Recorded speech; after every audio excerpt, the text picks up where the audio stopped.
Hello friends, my name is Kajal और आप सभी का स्वागत है मेरे चैनल पर। और आज के इस वीडियो में हम डिस्कस करने वाले हैं यूपीडीएलएड फर्स्ट सेमेस्टर सब्जेक्ट शिक्षण अधिगम का सिद्धांत। इस क्लास की जो टाइमिंग होती है वो 2 बजे होती है, ठीक है, दोपहर के 2 बजे। तो चलिए फ्रेंड्स, आप सभी का स्वागत है मेरे चैनल पर। और आज की इस वीडियो में हम डिस्कस करेंगे शिक्षण प्रविधियां। जी हाँ फ्रेंड, बहुत ही महत्वपूर्ण टॉपिक है जिसमें हमने पार्ट 1 डिस्कस कर लिया है, ठीक है, जिसमें हमने डिस्कस किया था प्रश्नोत्तर प्रविधि क्या है, विवरण प्रविधि क्या है, वर्णन प्रविधि क्या है, व्याख्यान प्रविधि क्या है, स्पष्टीकरण प्रविधि क्या है। ये हमने 5 टॉपिक बहुत ही अच्छे से डिस्कस किए थे। आज के इस वीडियो में हम डिस्कस करेंगे कहानी कथन प्रविधि क्या है, निरीक्षण एवं अवलोकन प्रविधि क्या है, उदाहरण प्रविधि क्या है, खेल या गतिविधि प्रविधि क्या है, प्रयोगात्मक कार्य प्रविधि क्या है, वाद विवाद प्रविधि क्या है, कार्यशाला प्रविधि क्या है, भ्रमण प्रविधि क्या है और समूह चर्चा प्रविधि क्या है। ठीक है फ्रेंड्स, बहुत ही अच्छे से डिस्कस करेंगे। तो फ्रेंड्स, आप चाहो तो कॉपी या पेन लेकर बैठ सकते हो, क्योंकि जो इसमें महत्वपूर्ण है आप अपने कॉपी में लिख सकते हो, ठीक है। इससे क्या होता है ना कि भूलता नहीं है। तो चलिए हम बिल्कुल ही बहुत ही अच्छे से डिस्कस करते हैं। वीडियो को लाइक कर दीजिए और अपने फ्रेंड्स मित्रों को शेयर कर दीजिए। और अगर आप हमारे चैनल पर नए हो तो चैनल को सब्सक्राइब कर सकते हो। ये सब बोलने में तो ज्यादा टाइम वेस्ट होता ही, लेकिन हमारा भी बोलना फर्ज है, ठीक है फ्रेंड। तो चलिए, सबसे पहले तो हम ये जितने भी पॉइंट्स ये डिस्कस कर लिए हैं, कहानी प्रविधि से शुरू करते हैं।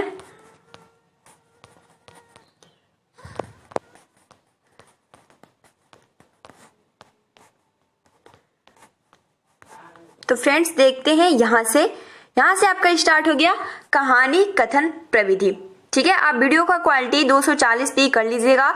जब वीडियो अपलोड हो जाता है तो आपका 340p पे मतलब थोड़ा क्लियर दिखेगा।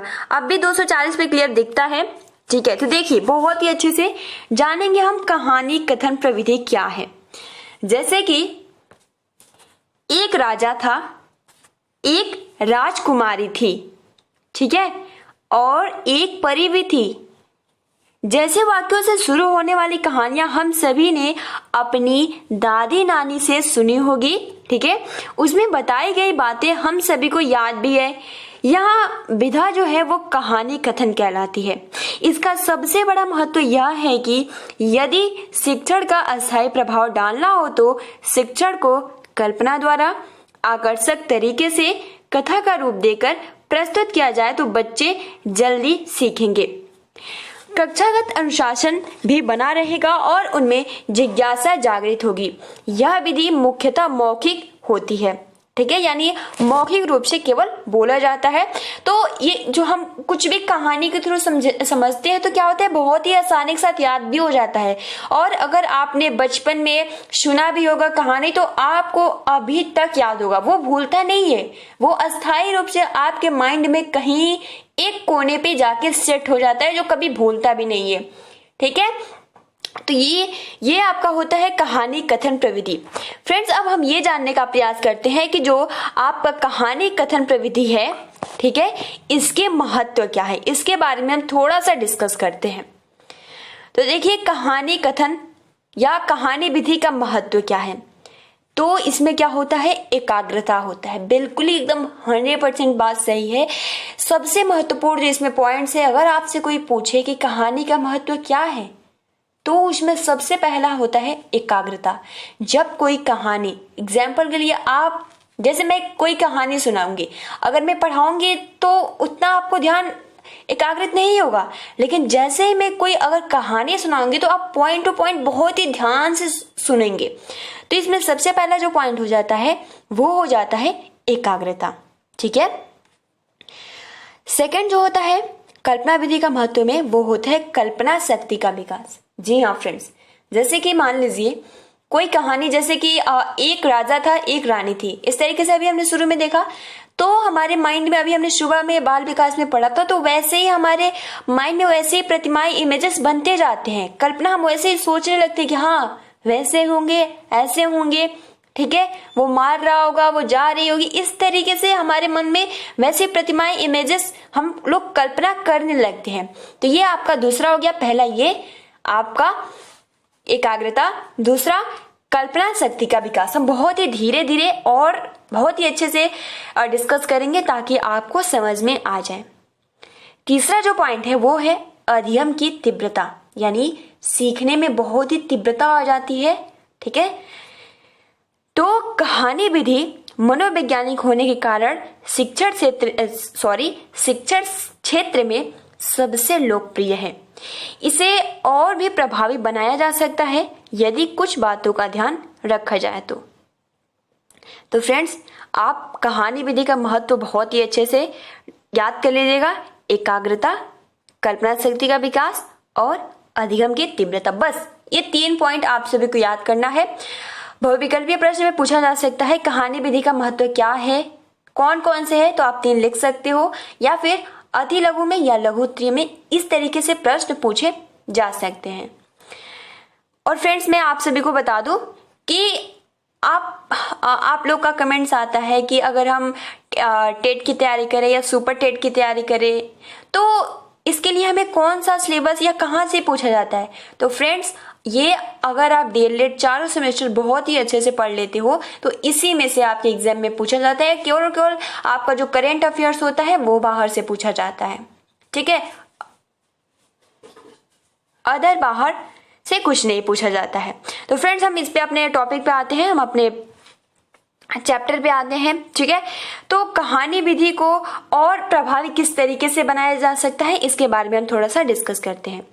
तो पहला पॉइंट, कहानी जो कथन हो वो स्तर के अनुकूल हो, यानी अस्त्र अनुकूल। मतलब कि अगर आप कहानी बहुत ही टफ सुना देंगे, अगर बालक बहुत छोटे छोटे हैं और उनको कहानी बहुत बड़े लेवल का आप सुनाएंगे तो उनको समझ में नहीं आएगा। ठीक है, तो ये आपका पहला पॉइंट। दूसरा कि कहानी कथन की जो भाषा, लैंग्वेज हो वो बहुत ही स्पष्ट होनी चाहिए। ठीक। तीसरा कि कहानी कथन में प्रसंगानुसार हाव भाव, आरोह अवरोह भी होना चाहिए।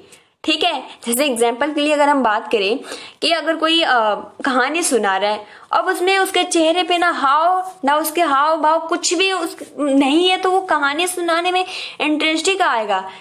कहानी इस तरीके से सुनाना चाहिए कि जब दुख आए तो हाँ, दुख की तरह आपकी आवाज में भी वैसी फीलिंग होनी चाहिए, है ना। अगर गुस्सा आए तो गुस्से की आवाज में वैसी फीलिंग होनी चाहिए। तो जो कहानी होता है वो बालक पे बहुत ही इफेक्ट करता है, तो इस तरीके से होना चाहिए। चौथा, कहानी कथन के साथ साथ पाठ्य सह सामग्री का उचित प्रयोग होना चाहिए। यानी अगर आप कहानी सुना रहे हो तो जरूरी थोड़ी ना है कि सब आप केवल कहानी बिल्कुल ही आपका जो सिलेबस है, जो आपका चैप्टर है, बिल्कुल उससे बाहर ही सुनाएंगे, है ना। आपके सिलेबस से संबंधित आप कहानी भी सुनाओ और साथ में आप उसमें सिलेबस जो है वो भी आप ऐड कर सकते हो। ठीक है, कि हमारा सिलेबस भी इस तरीके से हो सकता है। अब हम बात करते हैं कहानी कथन के बाद अधिगमकर्ता से बोधगम्यता के प्रश्न अवश्य पूछे जाए। यानी जब आप कहानी उनको बताते हो, सुनाते हो, तो जो सीखने वाला है अधिगमकर्ता, यानी जो सीखने वाला है उससे बोधगम्यता यानी उसको कितनी नॉलेज इस कहानी के माध्यम से प्राप्त हुई है, इससे रिलेटेड आप क्वेश्चन यानी प्रश्न पूछ सकते हो। ठीक है, तो ये फ्रेंड्स आपका हो गया कहानी विधि। और फ्रेंड्स 100% मैं कह रही हूँ ना, अगर आपके एग्जाम में कहानी प्रविधि से कुछ भी कहीं से भी पूछा जाएगा तो आप लिख के आओगे या आप लिख कर ले लीजिए। ठीक है, हमने ये डिस्कस किया कहानी प्रविधि क्या है, कहानी विधि के महत्व क्या है और कहानी जो प्रविधि है इसको और प्रभावी कैसे बना सकते हैं, तो ये हमने बहुत ही अच्छे से समझ लिया। ठीक है, अब हम बात करते हैं निरीक्षण एवं अवलोकन प्रविधि।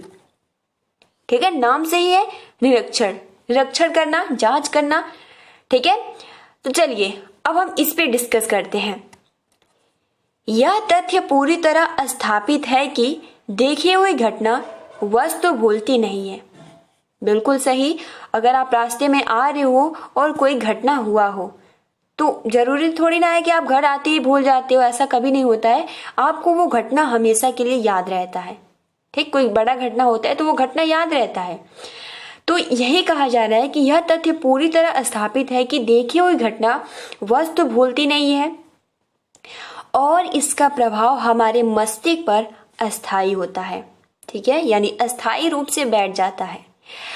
और शिक्षण करते समय यानी पढ़ते समय, ठीक है, या शिक्षण देते समय यदि छात्र को पाठ्य विषय में शामिल वस्तुओं, घटनाओं को यानी घटनाओं के अवलोकन एवं निरीक्षण का अवसर दिया जाए तो शिक्षण अधिक प्रभावशाली होगा। यानी यहाँ पे ये कहा जा रहा है कि शिक्षण करते समय यदि छात्र को पाठ्य यानी उसके सिलेबस, उसके चैप्टर, उसके पाठ्य वस्तु से विषय में शामिल वस्तुओं, घटनाओं के अवलोकन एवं निरीक्षण करने का अवसर दिया जाना चाहिए, ठीक है, ताकि जो उसका शिक्षण अधिगम है वो प्रभावशाली बन सके। वास्तव में किसी वस्तु, स्थान, कार्य का ध्यान पूर्वक निरीक्षण करना ही अवलोकन है, ठीक है, यानी किसी भी वस्तु, किसी भी स्थान या किसी भी कार्य को ध्यान पूर्वक निरीक्षण करना ही क्या है, अवलोकन है। पूछा जाए एग्जाम में अवलोकन क्या है, तो फ्रेंड्स आप लिख सकते हो कि वास्तव में किसी वस्तु, स्थान, कार्य का ध्यान पूर्वक निरीक्षण करना ही अवलोकन है। सभी विषयों में विशेषकर विज्ञान, कृषि तथा समाज विज्ञान के लिए यह अधिक उपयोगी है, ठीक है। जो निरीक्षण करना है ये आपका विज्ञान हो गया, कृषि हो गया, समाज विज्ञान हो गया, ये बहुत ही इसका महत्वपूर्ण रोल होता है निरीक्षण और अवलोकन का। समझना, परखना ही इस विधि का मूल तत्व है। समूह शिक्षण एवं उच्च स्तरों पर शोध कार्यों में इस विधि का प्रयोग प्रभावी होता है। इस विधि से शिक्षण करते समय ध्यान में बिंदु रखने आवश्यक है, ठीक है, ध्यातव्य। तो देखिए सबसे पहले कि अवलोकन निरीक्षण की प्रक्रिया क्रमबद्ध हो, यानी जो भी आप अवलोकन या निरीक्षण कर रहे हो तो एक क्रमबद्ध तरीके से होना चाहिए। उसके बाद कब, कहाँ, किसका, क्या और कैसे अवलोकन करना है यह छात्रों को पता होना चाहिए। उद्देश्य का पूर्व निर्धारण जरूरी है और छात्रों को शिक्षक के मार्गदर्शन में ही अवलोकन निरीक्षण करना चाहिए और अवलोकन निरीक्षण के बाद ही उसकी आख्या लेखन आवश्यक है। तो फ्रेंड्स ये है कि अगर आप अवलोकन कर रहे हो, ठीक है, तो मतलब कि शिक्षण कराते समय ये आपको ध्यान रखना चाहिए कि आप किस तरीके से अवलोकन या निरीक्षण कर सकते हो, ठीक है। अब बात करते हैं उदाहरण विधि के लिए। जैसे कि मान लीजिए किसी कठिन और गूढ़ तथ्य, घटना, वस्तु को सामग्री, प्रसंगों, अनुभवों के प्रयोग द्वारा व्यक्त करना उदाहरण है। जैसे कि सरदार भगत सिंह की वीरता, साहस, बलिदान का उदाहरण देकर बच्चों में राष्ट्रीय भावना का विकास किया जा सकता है, ठीक है। अब देखिए A.S. कोचर के अनुसार उदाहरण का अभिप्राय कि अभिप्राय प्रतिमान, यानी आपने देखा भी होगा उदाहरण विधि का जो रोल होता है बहुत ही महत्वपूर्ण होता है, ठीक है। तो चित्र तथा चार्ट आदि वस्तुओं से है जो क्लिष्ट, ठीक है, क्लिष्ट विचारों का वर्णन करते हैं और उसकी प्रक्रिया में उन पर विशेष प्रकाश डालकर उन्हें आसान बनाते हैं। ये सीखने वालों की भावनाओं, कल्पनाओं को प्रेरित करते हैं जिससे उनके विचार स्पष्ट होते हैं और वही सही ज्ञान ग्रहण करने योग्य बनते हैं। तो ये आपका होता है उदाहरण विधि, ठीक है। उदाहरण की सहजता सबसे बड़ा गुण है और शिक्षण कार्य जितना ज्यादा उदाहरण होंगे उतना ही वो ज्यादा प्रभावी होगा, ठीक है। तो फ्रेंड्स ये आपका हो जाता है उदाहरण विधि। उसके बाद देख सकते हो कि जो मनुष्य नेक सलाह देता है वह एक हाथ से निर्माण करता है, जो मनुष्य उपयुक्त परामर्श को साथ दृष्टांत देता है वह दोनों हाथ से निर्माण करता है। तो ये तो बहुत ही आसानी के साथ आपको पता है उदाहरण प्रविधि क्या है, ठीक है। उदाहरण विधि का प्रयोग कैसे करें, तो उदाहरण जो हो वो सरल व स्पष्ट होना चाहिए, उदाहरणों में विविधता हो, उदाहरण स्तर के अनुकूल होने चाहिए, पूर्व ज्ञान से संबंधित व रुचिकर होने चाहिए, सरल, कठिन, ज्ञात से अज्ञात होने चाहिए, ठीक है। यानी उदाहरण का मतलब तो वही होता है ना कि जो उनको पता होता है उसी का उदाहरण दिया जाता है ताकि उनको अच्छे से समझ में आ जाए, ठीक है। उदाहरण विधि का महत्व क्या है, तो सरलीकरण, स्पष्टता, बोधगम्यता, रुचिपूर्ण, अध्ययन, संभाव्यता। तो फ्रेंड्स ये महत्व जो है बहुत ही महत्वपूर्ण है, ठीक है। उदाहरण विधि का महत्व यानी उदाहरण विधि क्यों लाया जाता है, इसका क्या महत्व है, तो आप लिख सकते हो पॉइंट टू पॉइंट। पहला तो ये अस्पष्टता यानी सरलीकरणता, बोधगम्यता, रुचिपूर्णता, अधिगम बहुत ही इजी होता है सीखने में, इसका जो रोल होता है उदाहरण का बहुत ही आसानी के साथ समझ सकते हैं। अब हम बात करते हैं खेल विधि। खेल विधि क्या है? तो खेल एक स्वाभाविक प्रक्रिया है, इसी के द्वारा बालक अपने को मूल रूप से व्यक्त करता है।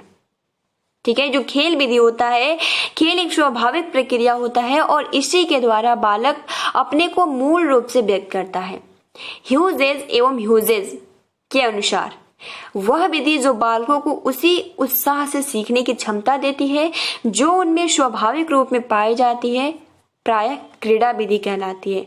बहुत ही अच्छा इन्होंने स्टेटमेंट दिया है, यानी वह विधि बालकों को उसी उत्साह में सीखने की क्षमता देती है। आप देखते होंगे जो बच्चे होते हैं उनको खेल खेलने में कितना आनंद आता है ना। तो ये कह रहे हैं कि वह विधि जो बालकों को उसी उत्साह से सीखने की क्षमता देती हो जिनमें उनमें स्वाभाविक रूप से पाई जाती है, वो प्रायः क्या होती है? क्रीड़ा विधि यानी खेल विधि कहलाती है। खेल खेल में सीखो, यह कथन मनोवैज्ञानिक दृष्टिकोण को संकेत करता है। इस विधि ने परंपरागत शिक्षण को नवीन दिशा दी है, जिससे शिक्षण ज्यादा रुचिपूर्ण हो गया है।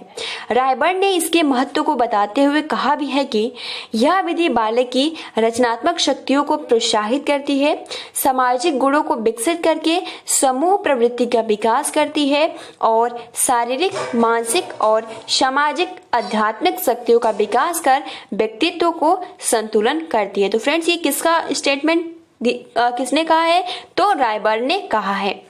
खेल विधि से शिक्षण करते समय हम परिवेश में उपलब्ध सामग्री प्रयोग करें और अभिनय को शामिल कर दे तो शिक्षण जीवन से सह संबंधित होगा और रुचिकर भी होगा। देखिए, शिक्षण में इसके महत्व को फॉरवेल ने सबसे पहले रेखांकित किया है। ठीक है, यहाँ फ्रीवेल लिखा है लेकिन फॉरवेल होता है। गिनती का ज्ञान कराना हो या अक्षर का ज्ञान देना हो तो बच्चों की पंक्तियां बनवाएं, उसका नाम क, ख, ग आदि रख दे, फिर दौड़ाएं। दौड़ में उनके स्थानों में गणना में 0, 1, 2, 3 का ज्ञान दिया जा सकता है। ठीक है, तो ये आपका हो जाता है खेल विधि। ठीक है, जिसमें फॉरवेल ने सबसे पहले इसको रेखांकित किया है और रायबर्न ने भी खेल विधि पर अपना स्टेटमेंट दिया है। तो ये 2 पॉइंट्स है। खेल विधि तो आपको पता है क्या है। खेल विधि के माध्यम से हम किसी भी टॉपिक को, किसी भी विषय को रुचिकर बना सकते हैं खेल विधि द्वारा, और खेल खेल में बहुत कुछ सिखा सकते हैं। अब हम बात करते हैं समूह चर्चा विधि। तो किसी विषय पर एक से अधिक लोगों द्वारा चिंतन और वार्तालाप करने को समूह चर्चा विधि कहते हैं। इस विधि से शिक्षण करने से सुनने और समझने का कौशल विकसित होता है। ठीक है, हम अब ये जानने का प्रयास करेंगे कि समूह चर्चा विधि के महत्व क्या है। तो सामाजिकता, लोकतांत्रिक, ज्ञानवर्धन, स्वतंत्रता। ठीक है, समूह चर्चा का मतलब ही क्या हो जाता है कि आप समाज में आप अपने आप को समायोजन कर लेते हैं। ठीक है, लोकतांत्रिक, ठीक है, मतलब कि हर एक लोग अपने अपना मत देते हैं। ज्ञानवर्धन, समूह में बैठने से ज्ञान की वृद्धि होती है। स्वतंत्रता आपको मिलती है, आप अपना राय रख सकते हो। तो ये होता है समूह चर्चा विधि और इसका महत्व हो जाता है।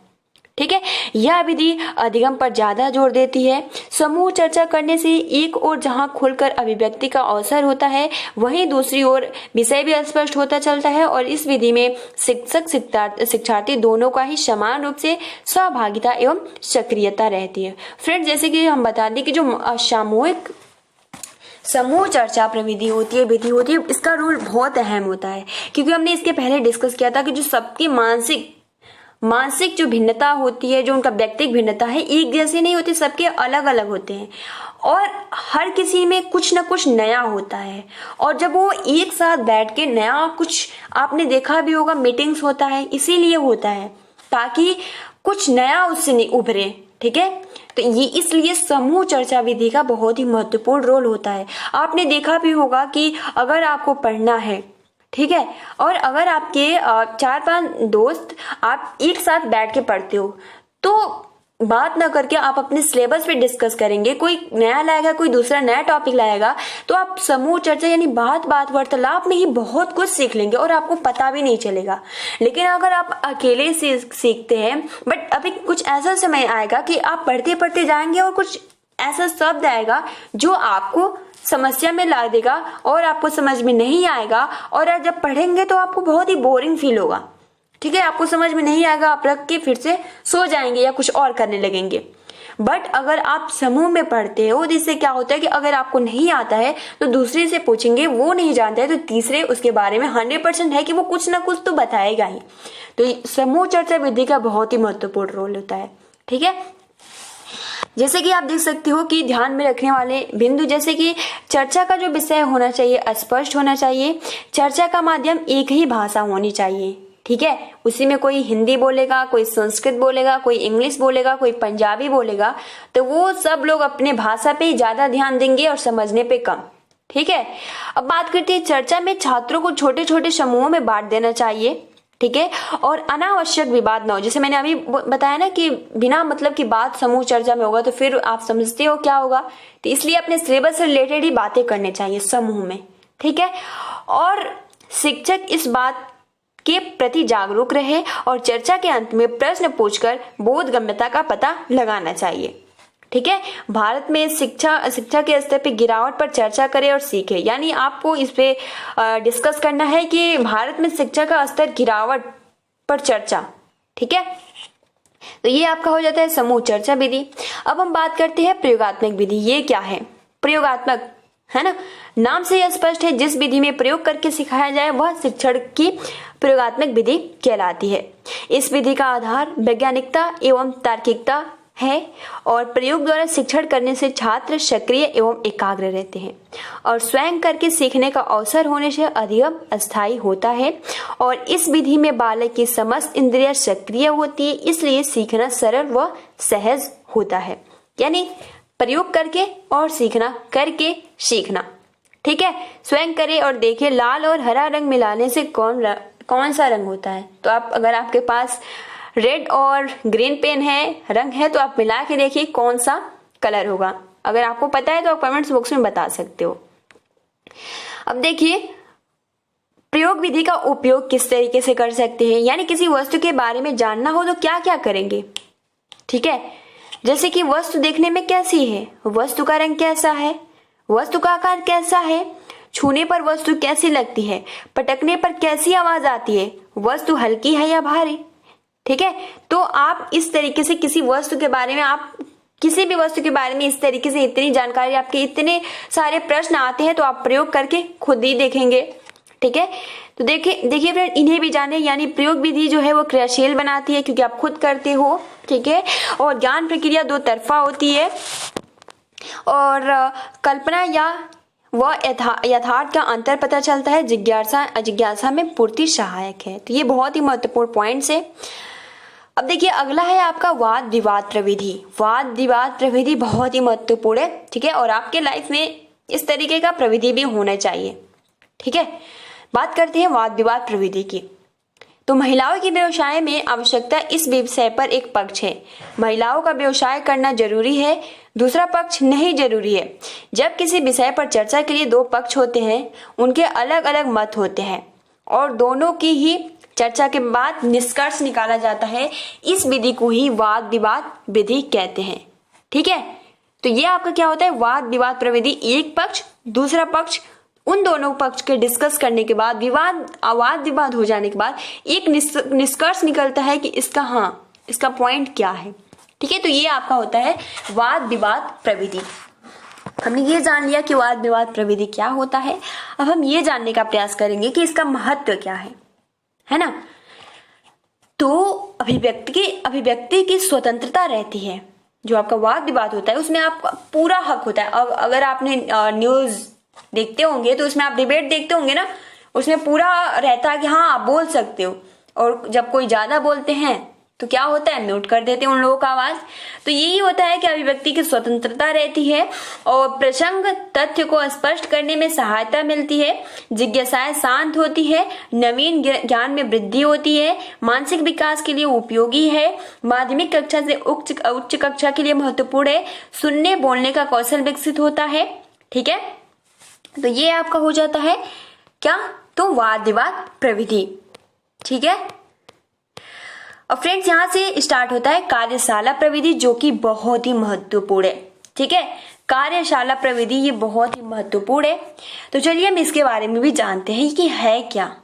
ठीक है, वर्कशॉप टेक्निक। कार्यशाला एक निश्चित विषय पर परिचर्चा का प्रायोगिक कार्य होता है, जिसमें सभी प्रतिभागी सदस्य अपने ज्ञान, अनुभव व कौशलों के पारस्परिक आदान प्रदान के द्वारा विषय के बारे में सीखते हैं। आइए फ्रेंड्स, हम इसमें जानेंगे कि कार्यशाला प्रविधि में हम क्या क्या डिस्कस करेंगे। सबसे पहले तो इसमें हम डिस्कस करेंगे कि कार्यशाला प्रविधि का अर्थ क्या होता है, कार्यशाला की परिभाषा क्या होती है, कार्यशाला प्रविधि के उद्देश्य क्या होते हैं, इसके क्षेत्र क्या होते हैं, कार्यशाला में शिक्षण का क्रम क्या होता है और शिक्षण में कार्यशाला का महत्व क्या है। फ्रेंड्स, इसको बहुत ही अच्छे से आज की इस वीडियो में हम डिस्कस करेंगे। ठीक है, तो चलिए हम देख लेते हैं कार्यशाला प्रविधि, और आपको बहुत ही आसानी के साथ ये याद हो जाएगा। ठीक है, तो चलिए इसके बारे में हम थोड़ा सा जान लेते हैं। शिक्षक अपने शिक्षण में सफलता पाने के लिए विविध विधियों प्रविधियों का प्रयोग करता है। कार्यशाला प्रविधि ऐसी ही एक प्रविधि है। इसकी सहायता से छात्रों में क्रियात्मक पक्षीय उच्च अधिगम को सुनिश्चित करने के लिए प्रयास किया जाता है। और कार्यशाला शब्द का प्रयोग अभियांत्रिक के क्षेत्र में अधिक किया जाता है, जैसे कि रेल वर्कशॉप, सड़क परिवहन कार्यशाला, जहां पर रेल इंजन व बसों को निर्मित करने व उनकी मरम्मत की व्यवस्था होती है। कार्य करते ही यहां पर कुछ सीखा जा सकता है। अतः इस प्रविधि में श्रम आधारित स्वयं सक्रिय रहते हैं और व्यवहारिक क्रियाकलापों के अधिगम को महत्व दिया जाता है। फ्रेंड्स, अब हम ये जानेंगे कि कार्यशाला का अर्थ क्या होता है। Meaning of workshop. कार्यशाला वह प्रविधि है जिसमें छात्र वास्तविक रूप से सक्रिय रहकर, ठीक है, अभी हमने ऊपर एग्जाम्पल भी देखा है ना, यानी कार्यशाला वह प्रविधि है जिसमें छात्र जो है वो वास्तविक यानी तभी वो एक्टिव रहकर, सक्रिय रहकर कार्य करते हुए अपने व समूह के सदस्यों के अनुभवों के पारस्परिक आदान प्रदान के द्वारा किसी विषय की जानकारी प्राप्त करता है। चूंकि छात्र इसमें सक्रिय प्रतिभाग करता है, अतः प्राप्त ज्ञान अस्थायी, विश्वसनीयता व उपयोगी होता है। इस प्रविधि का प्रयोग छात्रों के क्रियात्मक पक्ष के विकास के लिए किया जाता है और इसमें प्रायोगिक कार्य द्वारा ज्ञान अर्जन को अधिक महत्व दिया जाता है। फिर सिंपल अगर हम लैंग्वेज में बोले तो जो कार्यशाला होता है, स्वयं जो स्टूडेंट्स होता है, छात्र होता है, ठीक है, वो यानी तभी एक्टिव यानी सक्रिय रहता है वास्तविक रूप में, और जो उसके समूह में जो भी सदस्य होते हैं उनके भी अनुभव, अपने भी अनुभव को आदान प्रदान करके किसी भी विषय में जानकारी प्राप्त करते हैं। ठीक है, और वो ज्ञान अर्जन अपने ज्ञान अर्जित करते हैं, और यही सबसे ज्यादा इसका महत्व है कार्यशाला का। ठीक है, इसमें ज्यादा कुछ आप सभी को नहीं पढ़ना है। जैसे चर्चा के बिंदु आप इस पे डिस्कस कर सकते हो। कुछ प्रश्न है, कार्यशाला का आयोजन क्यों किया जाता है, तो जस्ट ज्ञान अर्जन के लिए। ठीक है, अपने अनुभव, अपने सदस्य के अनुभव, इससे क्या होता है, एक नया ज्ञान अर्जित होता है। अब हम बात करते हैं कार्यशाला की परिभाषा, जो कि मनोवैज्ञानिक के अनुसार है। डॉक्टर प्रीतम सिंह के अनुसार कार्यशाला आमने सामने का ऐसा प्राथमिक समूह है जिसमें सामाजिक अंतः क्रिया अधिक नजदीक तथा प्रत्यक्ष होती है और यह सदस्यों पर अधिक सामाजिक नियंत्रण रखती है। जस्ट अभी हमने डिस्कस किया कि उनके समूह के जो सदस्य होते हैं, ठीक है, उनका जो भी अनुभव होता है उनका आदान प्रदान किया जाता है और ज्ञान अर्जित किया जाता है, वो होता है कार्यशाला की, ठीक है, अर्थ या परिभाषा। और देखिए कि शिक्षा शब्दकोश के अनुसार यानी कार्यशाला एक शैक्षणिक प्रविधि है जिसमें समान रुचियों और समस्याओं से युक्त व्यक्ति उपयुक्त विशेषज्ञों के साथ प्रायः आवासिक और कई देशों के अवधि में आवश्यक सूचनाएं प्राप्त करने और समूह अध्ययन के माध्यम से समाधान निकालने के लिए मिलते हैं। ठीक है, इसमें ज्यादा आप बहुत ही आसानी के साथ इसके बारे में लिख सकते हो। अब हम बात करते हैं कि जैसे कि उपयुक्त आधार पर निष्कर्ष रूप से कहा जाता है कि कार्यशाला या कार्यगोष्ठी जैसे सेमिनार होता है, ठीक है, तो परंपरागत क्रियाकलापों से परे सर्वथा नवीन, रोचक व आनंददायी माहौल प्रस्तुत करती है। ऐसे माहौल में छात्र और छात्राएं स्वतंत्र होकर अपनी रुचि से कार्य करते हैं और फलतः उनकी अंतर्निहित क्षमताएं व मानसिक चिंतन अपने वास्तविक रूप से हमारे सामने आते हैं। तो ये तो हो गया आपका परिभाषा। अब हम बात करते हैं कार्यशाला प्रविधि के उद्देश्य। ठीक है, तो देखिए सबसे महत्वपूर्ण है कार्यशाला का मूल मंत्र। उद्देश्य प्राप्ति के लिए आपस में मिलजुल कर सहयोगात्मक भावना से कार्य करना ही कार्यशाला है। जस्ट अभी हमने डिस्कस किया, स्वतंत्र वास्तविक रूप से एक्टिव रहकर किसी भी कार्य को, ठीक है, अपने सदस्यों के साथ उनका अनुभव लेकर एक नया ज्ञान अर्जित करना ही कार्यशाला होता है या कोई भी समस्या होता है। और देखिए कार्यशाला प्रविधि के उद्देश्य क्या हो जाते हैं। तो सबसे पहले तो आप यहाँ देख सकते हो ज्ञानात्मक उद्देश्य, यानी इसमें सबसे पहले जो आपका फर्स्ट उद्देश्य है वो है ज्ञानात्मक उद्देश्य, यानी शिक्षण संबंधी समस्याओं का समाधान खोजना, किसी प्रकरण के व्यवहारिक पक्ष को समझना, शिक्षण उद्देश्यों एवं विधियों का निर्धारण करना तथा उनकी प्रभावशीलता का मूल्यांकन करना। उसके बाद आपका आता है क्रियात्मक उद्देश्य, यानी शिक्षण की विशिष्ट क्षमताओं का विकास करना। अभी हमने जो डिस्कस किया ऊपर ज्ञानात्मक उद्देश्य था, अब है क्रियात्मक उद्देश्य।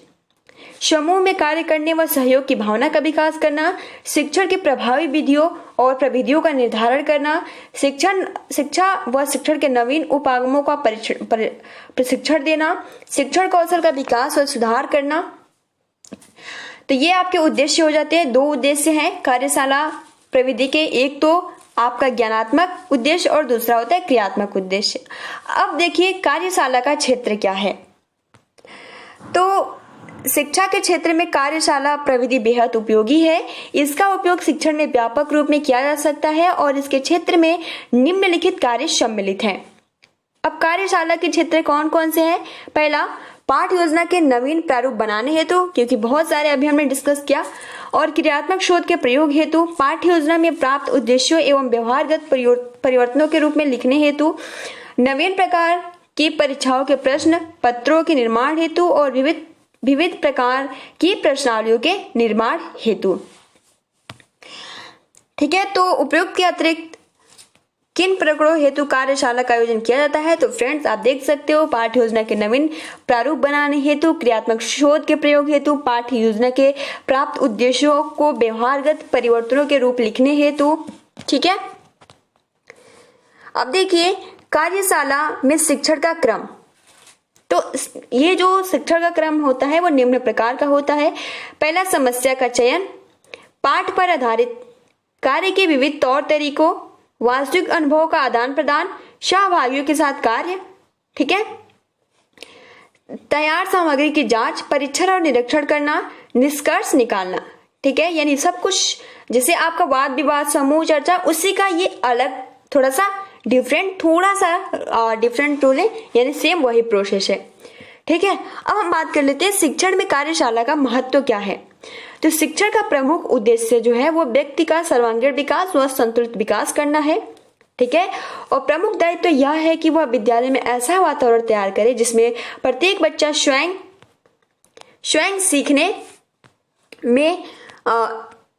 सीखने में रुचि ले व तत्पर रहे। और सीखने का ऐसा वातावरण बनाने में कार्यशाला प्रविधि अत्यंत उपयोगी है, क्योंकि उसमें वास्तविक रूप से एक्टिव रहकर कोई भी समस्या का समाधान ढूंढा जाता है। तो ये आपका हो जाता है शिक्षण कार्यशाला का महत्व। आई होप कि आपको बहुत ही आसानी से समझ में आ गया होगा। अब हम बात कर लेते हैं भ्रमण विधियां, जितने भी प्रविधियां हम आज डिस्कस कर ही लेंगे, है ना। तो भ्रमण विधि क्या है। तो भ्रमण से घूमना अस्पष्ट, इस विधि में स्थल वस्तुओं का ज्ञान घूम कर प्राप्त किया जाता है और इस विधि को शैक्षिक भ्रमण भी कहा जाता है। और भ्रमण के पश्चात सीखी गई बातों का लेखन अवश्य करवाना चाहिए ताकि ज्ञान अस्थायी रह सके। ठीक है। अब देखिए, भ्रमण विधि से यानी सीखना रुचिपूर्ण लगता है, सामाजिक भावना का विकास होता है, समस्त इंद्रियां क्रियाशील रहती है, विभिन्न संस्कृतियों का ज्ञान सहजता से हो जाता है और सीखने में स्वतंत्रता रहती है। आपका जो डीएलएड है इसमें भी भ्रमण यानी आप लोग टूर पे जाते ही होंगे, तो इससे बहुत ही हेल्प मिलती है। ठीक है, स्थानों के बारे में जानकारी होती है, बट अभी तो ऑनलाइन आप सब कुछ जितने भी है आप देख सकते हो, है ना। यानी उपयुक्त विवेचन से स्पष्ट है कि समस्त शिक्षण विधियों का अपना विशेष स्थान है और शिक्षण पर यह गुरुदायित्व है कि वह विषय छात्र स्तर संसाधनों के अनुसार विधियों का शिक्षण में अनुप्रयोग करे और अधिगम की गुणवत्ता में उत्तरोत्तर सुधार का लक्ष्य प्राप्त करे। फ्रेंड्स, यहाँ पूरा जितना आपका था हमने डिस्कस कर लिया है और आपको बहुत ही अच्छे से, जो मैं 100% कह रही हूँ ना, अगर आपके एग्जाम में कोई भी प्रविधि पूछे आप जरूर लिख के आएंगे, क्योंकि आपको याद है वो कोई भी एग्जाम्पल आपके माइंड में वो सेट हो गया है। ठीक है, क्योंकि ये जो आपका है ये रटने वाला नहीं है, केवल केवल ये समझने वाला है और आप इसको आसानी के साथ लिख सकते हो। अब एग्जाम में आए कि निरीक्षण व अवलोकन प्रविधि क्या है, तो आप बहुत ही आसानी के साथ लिख सकते हो। उदाहरण प्रविधि क्या है, कहानी विधि क्या है। ठीक है, तो फ्रेंड्स आज का जो हमारा प्रविधि था ये चैप्टर समाप्त होता है। ठीक है, तो आज के लिए इतना ही। वीडियो को लाइक कर दीजिए और फ्रेंड्स आप अपना अच्छे से प्रिपरेशन करते रहिए, क्योंकि जो आपका एग्जाम है वो प्रमोट होने वाला नहीं है। ठीक है, क्योंकि अभी तक अगर प्रमोट होने वाला होता तो जो पीएनपी है नोटिस जारी कर दी होती है, लेकिन आप जैसे कि आप देख सकते हो जो पीएनपी है कोई भी नोटिस नहीं जारी करती है। ये सबसे बड़ा गलत लगता है। यानी कुछ तो आश्वासन भी देना चाहिए कि हाँ अभी स्थिति सामान्य नहीं है तो अभी एग्जाम नहीं होगा, बट ऐसा कुछ भी नहीं होता है। तो फ्रेंड्स अगर कोई भी इंफॉर्मेशन आती है बाय द वे कभी भी, तो हम आपको जरूर देंगे। तो फिलहाल आपको क्या करना है, केवल और केवल अपने आप स्टडी पे फोकस कीजिए। ठीक है फ्रेंड्स, तो आज के लिए इतना ही। वीडियो को लाइक कर दीजिए और अपने फ्रेंड्स मित्रों को शेयर कर दीजिए। Thanks for watching, take care and best of luck.